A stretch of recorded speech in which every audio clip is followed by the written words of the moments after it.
이사야서 1장 21절로 31절 말씀 우리 함께 읽겠습니다.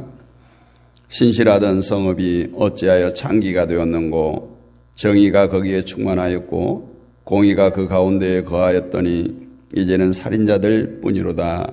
내 은은 찌꺼기가 되었고 내 포도주에는 물이 섞였도다. 내 고관들은 폐역하여 도둑과 짝하며 다 뇌물을 사랑하며 예물을 구하며 고아를 위하여 신원하지 아니하며 과부의 송사를 수리하지 아니하는도다. 그러므로 주 만군의 여호와 이스라엘의 전능자가 말씀하시되, 슬프다. 내가 장차 내 대적에게 보응하여 내 마음을 편하게 하겠고 내 원수에게 보복하리라. 내가 또 내 손을 내게 돌려 내 찌꺼기를 잿물로 씻듯이 녹여 청결하게 하며 내 혼잣물을 다 제하여 버리고, 내가 내 재판관들을 처음과 같이 내 모사들을 본래와 같이 회복할 것이라. 그리한 후에야 내가 의의 성읍이라 신실한 고을이라 불리리라 하셨나니, 시온은 정의로 구속함을 받고 그 돌아온 자들은 공의로 구속함을 받으리라. 그러나 패역한 자와 죄인은 함께 패망하고 여호와를 버린 자도 멸망할 것이라. 너희가 기뻐하던 상수리 나무로 말미암아 너희가 부끄러움을 당할 것이요, 너희가 택한 동산으로 말미암아 수치를 당할 것이며, 너희는 잎사귀 마른 상수리 나무 같을 것이요 물 없는 동산 같으리니, 강한 자는 산모라기 같고 그의 행위는 불티 같아서 함께 탈 것이나 끌 사람이 없으리라. 아멘. 할렐루야. 11월 첫날입니다. 세월 참 빠르죠. 오늘 회복이라는 말씀의 은혜를 나눌까 합니다. 요즘 보면 그리스도인들이 교회에 대한 부담이 되는 것을 듣기를 꺼려합니다. 세상에 대해 사는 것도 힘들고 어렵고 많은 부담을 갖고 살아가는데, 교회까지 와서 그런 부담을 안는 게 싫다는 거죠. 그래서 교회에 와서 마음이 가벼워지고 위로받고 세상 살아가는데 힘이 되는 말을 들어야 되지 않겠느냐, 이런 말을 합니다. 신앙생활을 기쁨으로 해야 하는데 자꾸 부담이 되는 설교를 하면 신앙생활이 기쁜 것이 아니라 짐이 된다라는 거예요. 이럴 때 이 사람의 신앙생활이 과연 무엇일까? 신앙생활이 무엇일까요? 오늘 우리가 찬양을 했지만 신앙생활은 내 기쁨을 위한 것이 아니라 주님의 기쁨을 위한 것임을 우리가 마음에 심어야 되겠습니다. 오직 나 주님의 기쁨 되기 원하네. 하나님의 기쁨이 되기 위해서 신앙생활을 하는 거예요. 우리는 단지 하나님의 기쁨에 동참하는 것이지 내 기쁨 자체를 목적으로 하나님을 찾는 것이 아니에요. 결국 신앙생활이 기쁨이 되지 않는다는 것은 이미 그 출발부터가 오직 내 욕구를 위해서, 내 기쁨을 위해서, 내 성공을 위해서, 내 행복을 위해서 출발하기 때문에 신앙생활이 기쁨이 없는 것입니다. 신앙생활의 기쁨은 내가 내 기쁨을 포기하고 하나님이 기쁨이 되는 것을 찾아갈 때 그 하나님의 기쁨이 내 마음에 기쁨으로 샘솟게 되는 것입니다. 때문에 여전히 교회에 나와서 말씀을 듣는 것이 부담된다, 또 신앙생활이 재미가 없다, 이런 것들은 지금도 자기 기쁨을 위한 삶에서 벗어나지 못하기 때문에 그래요. 좀 심한 말 같습니까? 예를 들어서 우리가 기도를 해도 세상 것을 위해서 기도하면 기도할 맛이 나잖아요. 내가 기도를 했는데 뭔가 내 일이 형통케 되어지면 기도할 맛이 나잖아요. 그런데 하나님은 세상 것을 위해서 기도하지 말라고 합니다. 그 나라와 그 의를 위해서 기도하라고 해요. 지금까지 나에게 기쁨이 되는 일을 위해서 기도해 왔는데 하나님은 그것들을 다 포기하라고 하십니다. 그래서 신앙생활이 기쁨이 되지 않는다고 하는 것은, 신앙생활에 활력이 없다는 것은 다른 말로 바꾸면 이제까지 내 기쁨을 위해서 신앙생활을 했다, 이렇게 볼 수 있는 것이죠. 그러면 내 기쁨을 포기하고 하나님 중심으로 사는 것이 무엇일까요? 인간의 기쁨은 모두 세상에서 먹고 마시는 것, 육신의 것에 집중되어 있잖아요. 그래서 인간은 육신의 것을 통하지 않고 기쁨을 누리기 힘든 우리 인간이에요. 그럼에도 하나님은 우리에게 뭐라고 말합니까? 먹고 마시고 입는 것을 위해서 염려하고 기도하는 것은 모두 하나님을 알지 못하는 이방인들이 구하는 것이라. 그러면서 너희는 먼저 그 나라와 그 의를 구하라고 우리에게 당부를 한 것이죠. 우리는 그러면 그런 줄 알고 하나님이 원하시는 쪽으로 가는 것이 하나님 중심으로 사는 것이고 하나님의 기쁨을 위해서 사는 것입니다.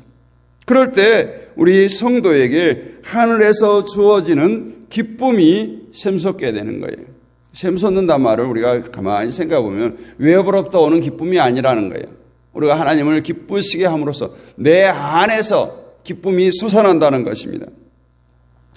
자기 기쁨을 위해서 자기 중심으로 살아가는 사람은 하나님이 세상을 심판하신다는 말에도 전혀 부담이 없어요. 그 목적과 기쁨은 오직 세상을 통해서 주어진기 때문에 이 세상은 심판받을 것입니다. 이 세상은 끝날에 다 불타 없어질 것입니다. 이런 말을 해도 이미 세상에 친근감을 가지고 세상이 잘 돼야, 세상이 안정돼야 그 속에서 내가 잘 된다고 생각하기 때문에 세상을 부정적으로 말하거나 세상의 심판에 대해서, 멸망에 대해서 말을 하면 달갑지 않게 여기는 거예요. 이것들이 불신자들의 모습이 똑같은 거예요.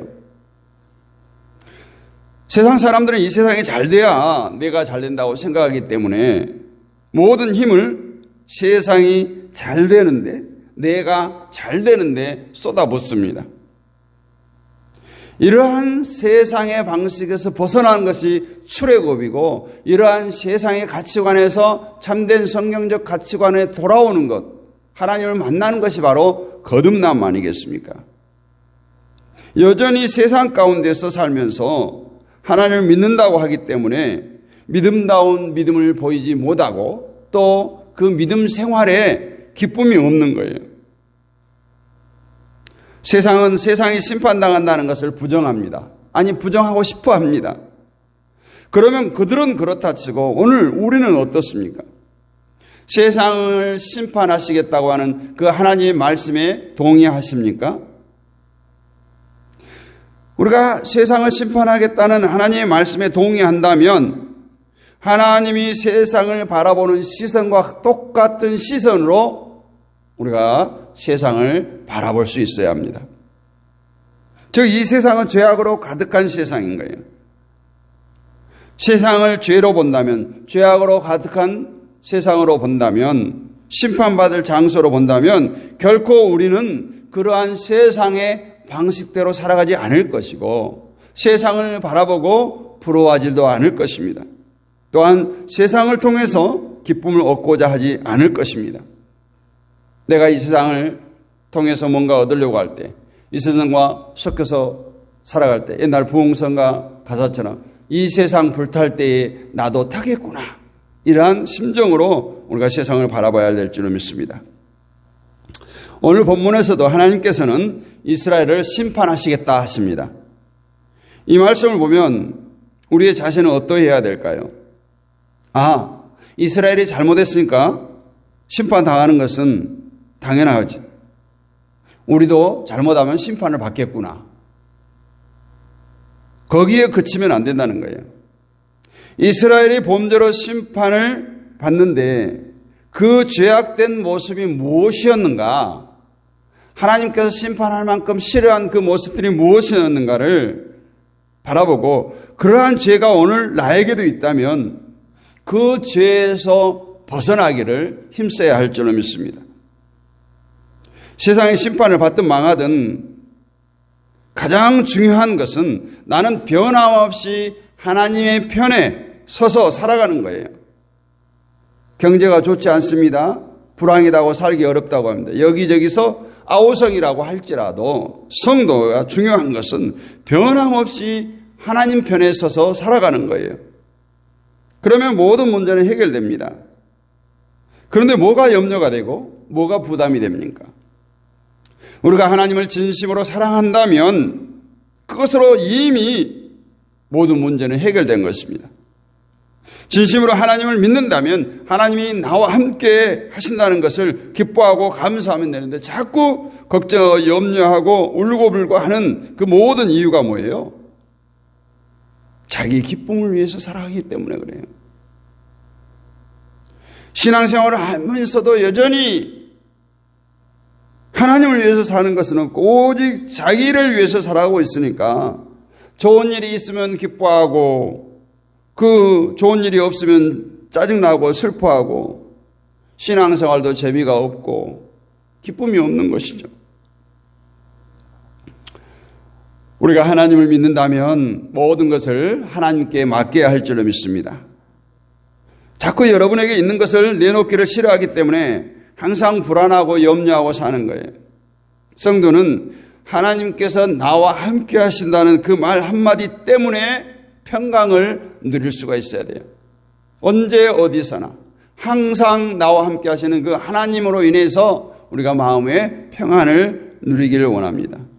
이사야서가 오늘 우리를 이러한 삶으로 인도해 갈 것입니다. 이사야는 당시 이스라엘은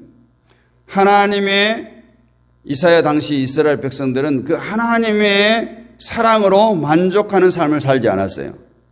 그들도 어쩌면 이방인과 똑같이 자신들의 기쁨을 위해서 살았습니다.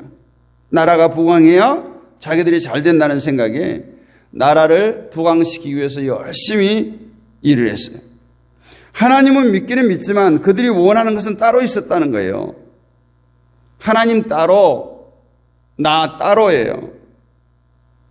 하나님께 제사만 드려주고 제물만 바치면 그것으로 되는 줄 알았습니다. 하나님의 법에는 관심이 없고 오직 자기들의 행복에 관심이 있었어요.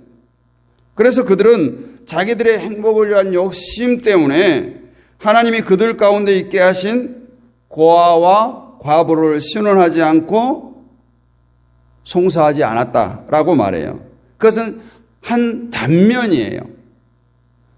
오히려 그들을 불쌍히 여기고 그들에게 긍휼과 자비를 보여주는 일을 하나님께서 원했지만 그들을 업신여기고 무시했어요.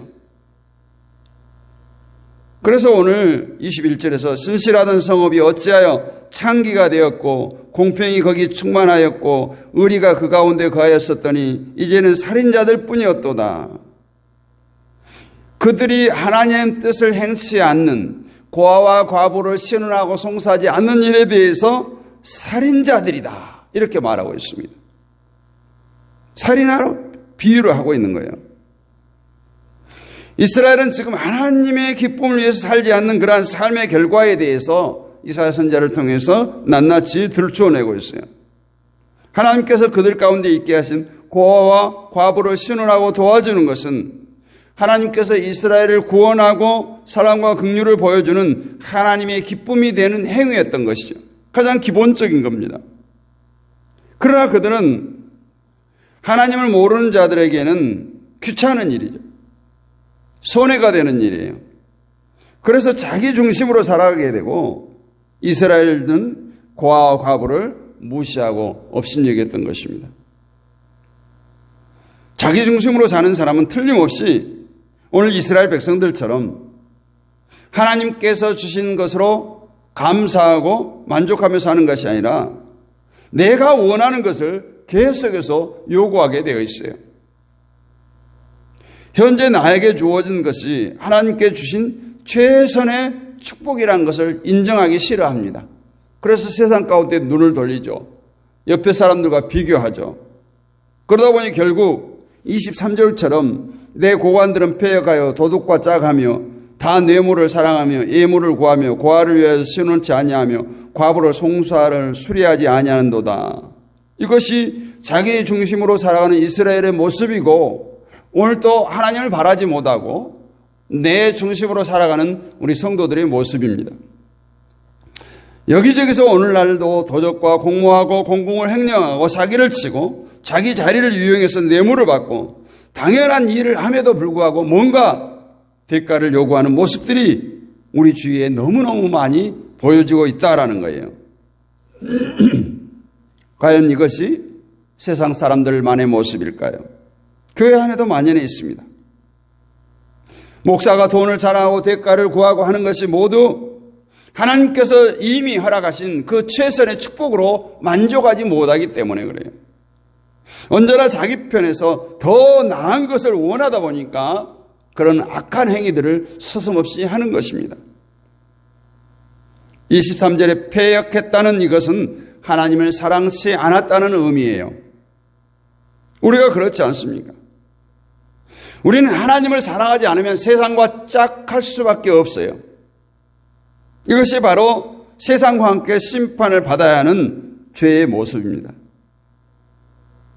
우리 그리스도인들은 하나님께서 주신 것으로 감사하면서 살아가야 하는데도 불구하고 더 갖고 싶고 더 편하고 싶고 이런 세상적인 욕망 때문에 언제나 부족함을 느끼고 만족함이 없고 나보다 많은 자들 때문에 마음의 상처를 입고 살아가지는 않습니까? 세상이 왜 망한다고 했습니까? 살인, 강도, 도둑, 사기, 폭력배 이런 사람들이 있기 때문에 망하는 것입니까?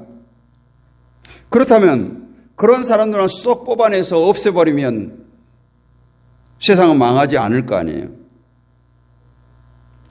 아무리 세상에 도덕군자만 산다고 할지라도 하나님은 세상을 심판할 것입니다. 왜냐하면 세상은 자기 힘을 의지하고 자기를 사랑하고 하나님을 의지하지 않고 하나님을 사랑하지 않고 있기 때문에 이것이 심판의 이유예요.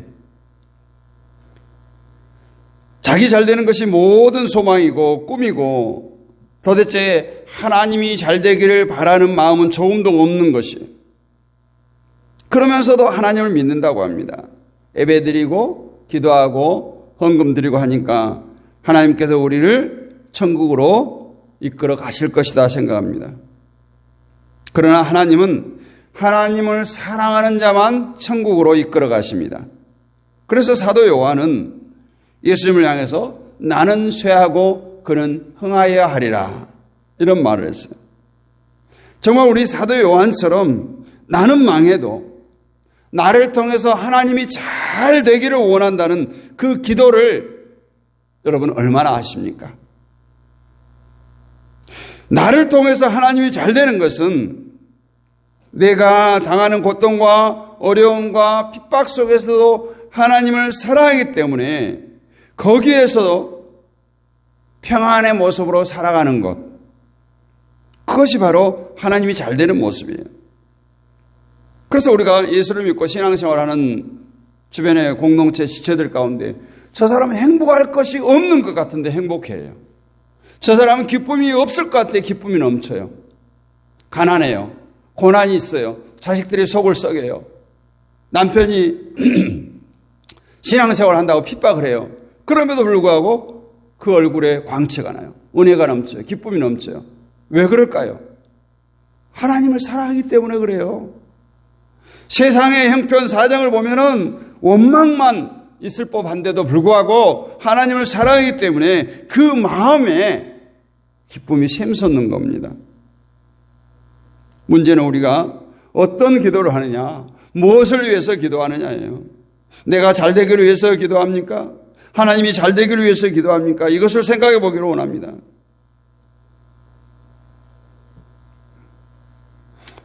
이러한 말을 이 아침에 강조하는 것은 우리는 다 같이 세상의 마지막을 향해 달려가는 성도들이라는 거예요. 만약 세상의 마지막을 믿지 않고 거부한다면 굳이 우리가 이 말을 들을 필요가 없죠. 세상의 마지막을 분명히 하나님의 약속으로 믿는다면 오늘 이사야 선지자의 말을 절대로 흘려들어서는 안 됩니다. 28절부터 하는 말씀은 패역한 자, 여호와를 버린 자는 멸망한다고 분명히 말씀하고 있어요. 여호와를 버린 것이 무엇입니까? 그들은 하나님께서 그들에게 말씀하신 자비와 긍휼을 보이는 일에는 전혀 관심이 없고 세상의 마음을 빼앗기고 살아간다는 거예요. 그것이 패망의 모습이라는 겁니다. 우리가 세상에서 살아가는 것 때문에 하나님에 대해서 무관심하고 소홀히 하고 하나님을 섭섭게 한 적은 없습니까?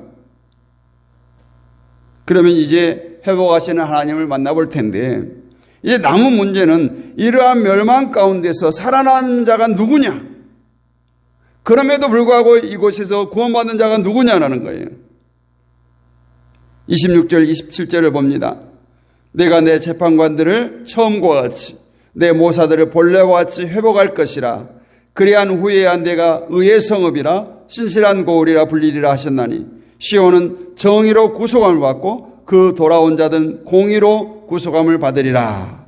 여기 보면 회복과 구속이라는 말이 등장합니다. 즉 멸망에서 살아난 자는 회복된 자, 구속된 자라는 거예요. 하나님은 죄와 심판을 말하면서 그것으로 끝나는 것이 아니라 또한 회복과 구원을 말합니다. 회복과 구속은 하나님의 은혜예요. 즉 그리스도를 통한 죄 용서의 은혜입니다. 하나님의 이 심판은 세상에 구세주이신 예수님을 보내주심으로 그 심판을 완성해 가는 거예요. 그래서 그 예수님을 바라보고 그 예수님을 믿는 자는 구원을 받고 예수님을 모두에게 보내줬지만 그 예수님을 믿지 않는 자는 심판에 이르게 됩니다. 우리에게 가장 필요한 것은 죄 용서의 은혜예요. 우리는 모두가 죄인이기 때문에 심판에 처할 우리들을 회복시키기 위해서 이 땅에 보내주신 예수 그리스도의 은혜가 나에게 주어졌음을 알고 우리의 죄를 회개하는 것이 우리가 할 일입니다. 여러분, 성경에 나온 부자와 나사로의 삶의 차이가 뭡니까? 부자는 이 땅에서 호화호식하면서 부를 누렸습니다. 나사로는 이 땅에서 정말 거지로서 살았어요. 그런데 그들의 결과는 끝은 어땠습니까? 부자의 그러한 세상에서 삶은 몇십 년에 불과하지만 죽어서는 영원히 지옥에서 끓는 그 유황불 속에서 죽지도 못하고 영원히 산다는 거예요. 나사로는 이 땅에서 하나님을 알았기 때문에 하나님을 믿었기 때문에 영원히 하나님의 기쁨을 누리게 되었다는 것을 기억하고 오직 우리가 주님의 은혜로 회복된 자로 하나님의 자녀로 우리의 마음에 샘솟는 그 기쁨을 통해서 하나님께 날마다 감사하고 영광 돌리는 하나님을 위한 기쁨의 삶을 살아갈 수 있는 저와 여러분이 되시기를 주님의 이름으로 축복합니다. 은혜가 풍성하신 하나님 감사합니다. 우리를 세상 가운데 버려두지 아니하시고 천에 하나 만에 하나 선택하여 부르셔서 너는 내 것이라 인쳐주시고 오늘 또 하나님을 아바 아버지라고 부를 수 있는 자녀의 특권을 허락하여 주심을 감사합니다. 이 자연의 특권을 누리지 못하고 우리가 세상 가운데서 헤매고 비틀거리고 넘어지고 슬쩍지 않도록 주의 강한 발로 붙들어 주옵소서. 너는 강하고 담대하라고 했습니다. 세상에 이길 힘을 주심하고 했습니다.